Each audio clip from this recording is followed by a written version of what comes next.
प्रेरणादायक कहानी से हमें महादान की असली परिभाषा सीखने को मिलती है। बंसीलाल एक बड़े ही धार्मिक प्रवृत्ति के व्यक्ति थे। बहुत दान पुण्य किया करते थे।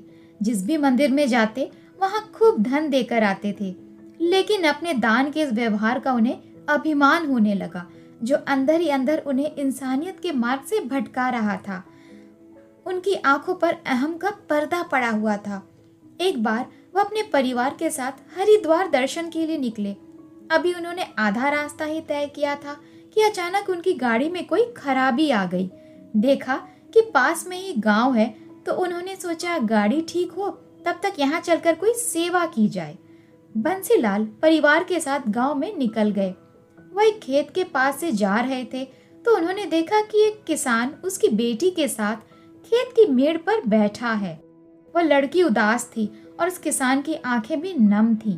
बंसीलाल ने किसान से पूछा, तुम कौन हो और क्या परेशानी है? क्या तुम बता सकते हो कि इस गांव में कोई मंदिर है? किसान ने कहा, मैं इस गांव का एक किसान हूँ।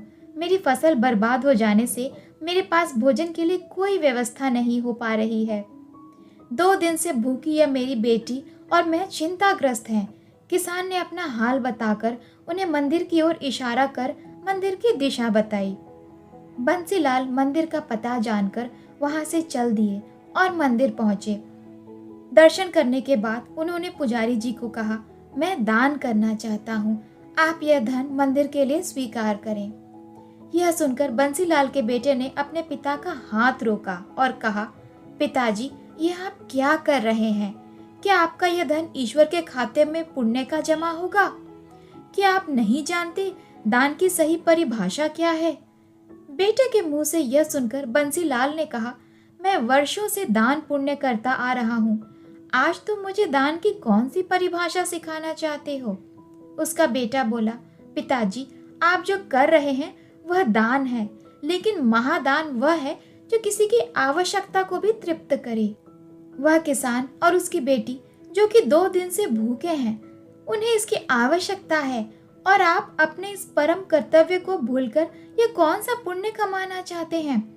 आपका हृदय किसी के प्रति दया भाव का नहीं है तो आपका यह दान व्यर्थ है, क्योंकि आप महादान को ठुकराकर दान कमाना चाह रहे हैं।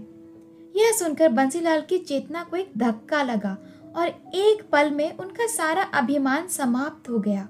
उन्होंने अपने बेटे को गर्व की नजर से देखकर धन्यवाद कहा और जाकर उस किसान को भोजन और आवश्यक सामग्री दी। इस कहानी से हमें यह सीख मिलती है कि हम दान का सही अर्थ समझें। दान अर्थात सिर्फ धन देना नहीं, बल्कि किसी की वास्तविक आवश्यकता को पहचानकर उसकी सहायता करना, यही सही अर्थों में महादान है। दान केवल धन से नहीं होता। दान के कई रूप हैं जो महादान कहे जाते हैं, जो परमात्मा हमें सिखाते हैं। गुणों का दान, शक्तियों का दान, सहयोग का दान आदि, यह सब पुण्य कर महादान है। सिर्फ दानी नहीं, महादानी बने। ओम शांति।